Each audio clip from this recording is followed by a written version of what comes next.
지금 예수님께서는 한 어린아이를 제자들 사이에 세워두신 채 계속해서 말씀하고 있는 상황입니다.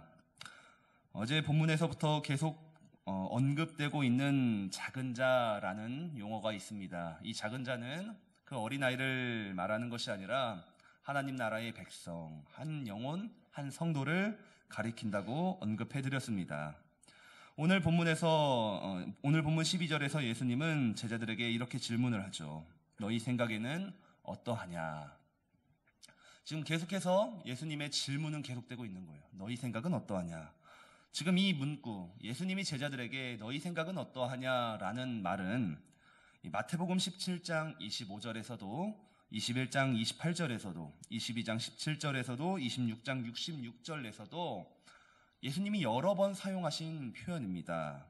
너희 생각은 어떠하냐? 이것은 예수님이 제자들에게 질문함에 있어서 신중하게 한번 생각을 해보고 한번 예수님의 마음에 흡족한 긍정적인 답변을 한번 해보아라 라는 예수님의 질문입니다.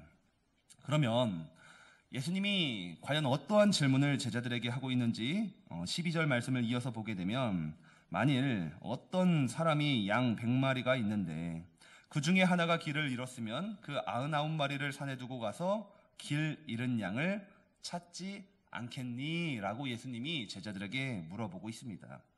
소위 예수님은 잃은 양을 비유로 지금 질문하며 말씀하고 있습니다. 만일 한 목자에게 양 100마리가 있다. 그런데 그 중에 한 마리를 잃어버리게 되면 그 목자는 99마리의 양을 산에 두고서라도 그 잃어버린 양을 찾으러 가지 않겠니? 라는 질문인 것이죠.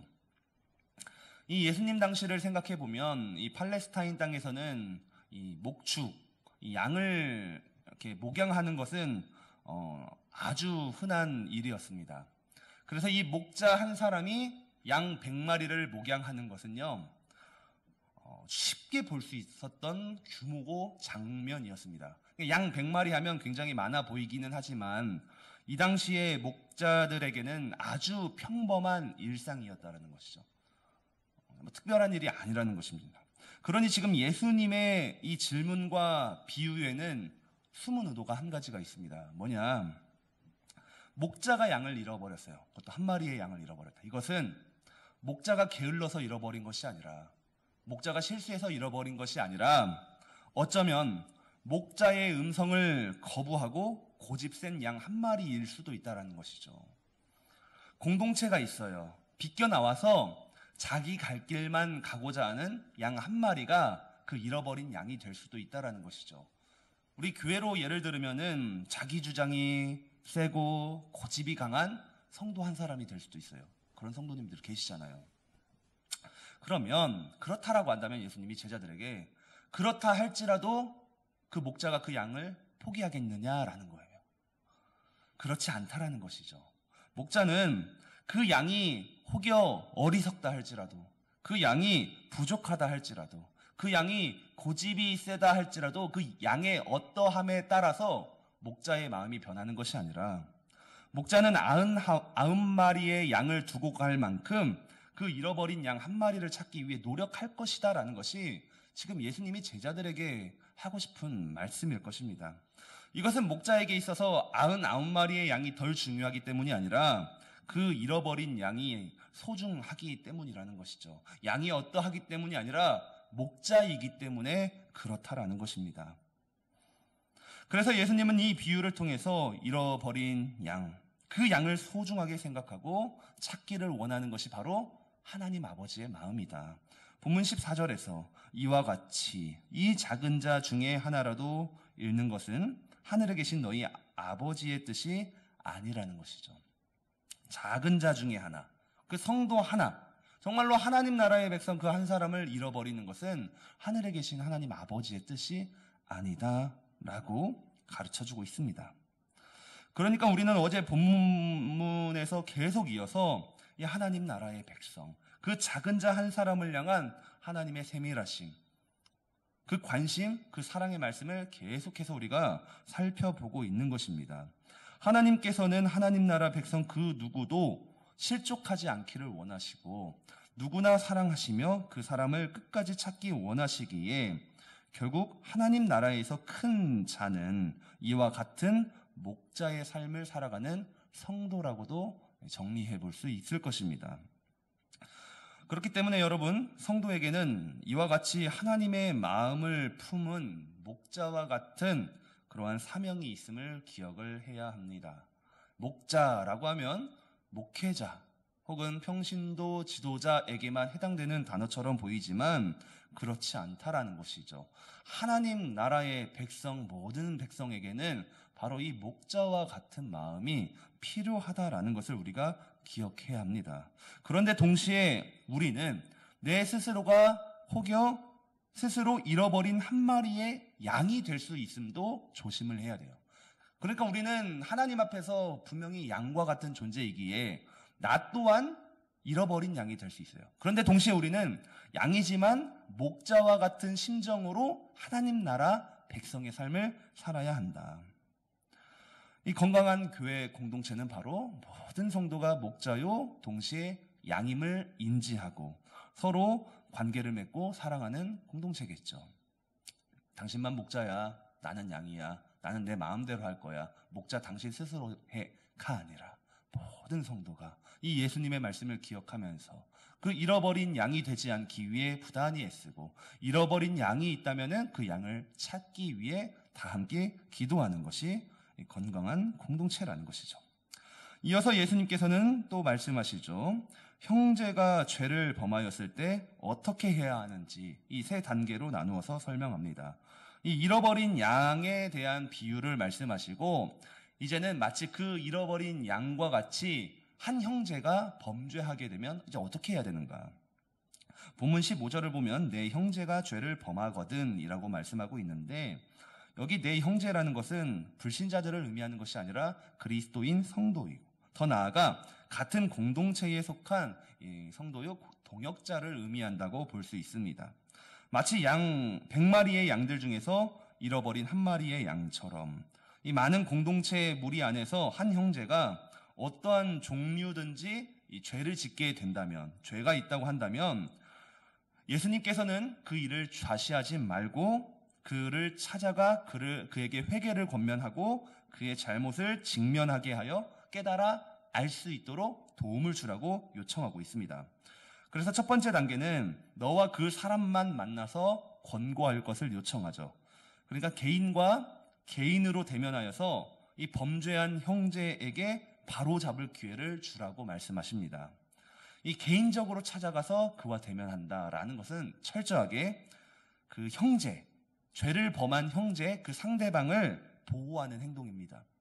그 형제가 문제가 있고 죄를 범하였을 때 그것을 즉시 공동체에 알리는 것이 아니라 그를 보호하기 위해 개인으로 찾아가서 그에게 권면을 한다라는 것이죠. 그때 권면의 말을 듣게 되면 예수님은 형제를 얻을 것이요 라고 말합니다. 이 형제를 얻는다라는 것은 그가 영적인 방황을 마치고 죄를 고백하여 회개하는 것을 의미하겠죠.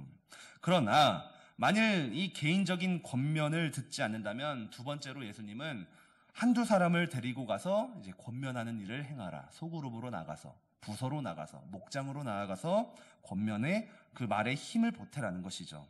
그래서 두세 증인의 입으로 말마다 확증하라고 하시는데 이 말마다 확증하라. 그 형제의 죄를 확증하라는 것이 아니라 그 증인들을 세움으로써 그 사적인 모임에서 오고 가는 대화를 혹여 이후에 문제가 생기고 무리가 발생했을 때에 그 증인들의 말을 법적으로 사용할 수 있도록 함께 가라는 것이죠.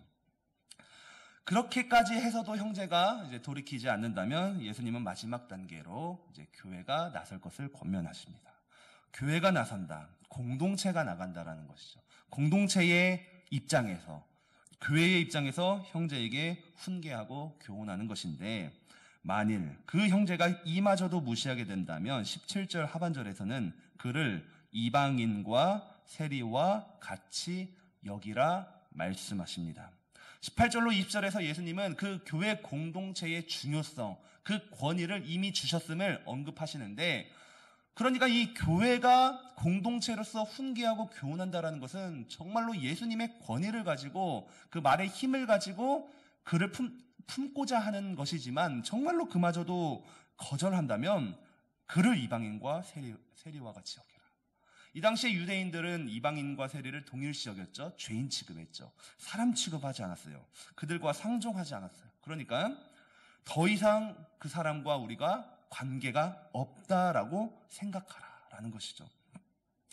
교회는 끝까지 회개하지 않는 그 사람을 더 이상 형제로 생각할 수 없다라는 것이고 결국 그 교회에서 출교해야 한다라는 것이죠. 이 결론만 보면 굉장히 뭔가 정이 없어 보이고 사랑이 없어 보인다고 할지라도 그렇지 않죠. 예수님은 이미 기회를 주셨죠. 그리고 그 안에는 사랑으로 그를 보호하기 위해 또한 권면도 하고 그를 품었습니다. 그러나 그가 끝까지 그 교회에 예수님의 권위가 담긴 그 말씀조차도 거절하면은 어쩔 수 없다라는 것이죠. 그렇기 때문에 정말로 이 마지막까지 간다라는 것은 개인의 판단으로 하는 것이 아니라 이 교회 공동체의 합의에 따라 결정된 사항, 예수님의 권위를 가지고 이제 판단한 것이므로 이 교회는 철저하게 기도하고 끝까지 인내하고 사랑하는 마음을 가지고 이제 그에게 나아가야 한다라고 정리를 할 수 있겠습니다. 사랑하는 성도 여러분, 그래서 오늘 이 두 가지의 이야기를 통하여 볼 때 우리는 이 교회 공동체 안에 필연적으로 여러 모양으로 길을 잃어버리는 양들이 발생할 수 있음을 인지를 해야 할 것입니다. 예수님께서 잃어버린 양의 비유를 하신 것은 그 목자의 소중함, 그것도 이제 목자의 사명도 말씀하고 싶었겠지만 잃어버린 양은 어쩌면 필연적으로 발생할 수밖에 없다라는 것을 우리에게 알려주시는 것 같아요. 그때에 우리가 어떤 마음으로 어떠한 심정으로 그 잃어버린 양을 대해야 되고 인내하고 사랑하고 기도해야 하는지를 알려주는 것처럼 보입니다. 물론 잃어버린 양, 정말로 고집이 세고 자기 갈 길을 가는 그 양 혹은 성도를 돌아본다라는 것은 결코 쉬운 일은 아닐 것입니다. 말처럼 정말로 예수님처럼 그 잃어버린 양을 품는다라는 것은 수많은 시간과 수고와 헌신과 인내와 그 마음, 때로는 감정, 그리고 기도가 필요할 거예요. 그렇기 때문에 우리에게는 항상 하나님 아버지의 마음이 필요하고 그 마음을 구하기 위해 부단히 기도하며 무릎으로 나아가야 한다라는 것이죠. 그것이 바로 하나님 나라에서 큰 자의 삶이 될 것입니다. 주님, 누가 천국에서 큰 자입니까? 제자들이 질문했을 때 예수님은 이 질문에 대한 결론으로 기도하라는 것이죠. 하나님 마음을 품고 정말로 잃어버린 양 한 영혼을 소중하게 생각하는 사람이야말로 큰 자라고 말씀하는 것처럼 보입니다. 따라서 우리는 이러한 예수님의 말씀을 잘 기억하면서 한 영혼을 사랑하고 인내하며 기도해야 할 것입니다. 다만 그것은 우리가 할 수 있는 부분까지만 할 것이고 이제는 교회 공동체, 예수님의 말씀의 권위를 가진 이제 교회 공동체가 할 일은 교회가 할 일이다. 그 전까지 우리가 목자의 심정으로 살아가야 한다라는 것을 기억하시면서 오늘도 잃은 양을 위해 수고와 헌신하는 목자 되신 주님을 닮아가는 복된 하루가 되기를 예수님 이름으로 간절히 축복합니다. 아멘.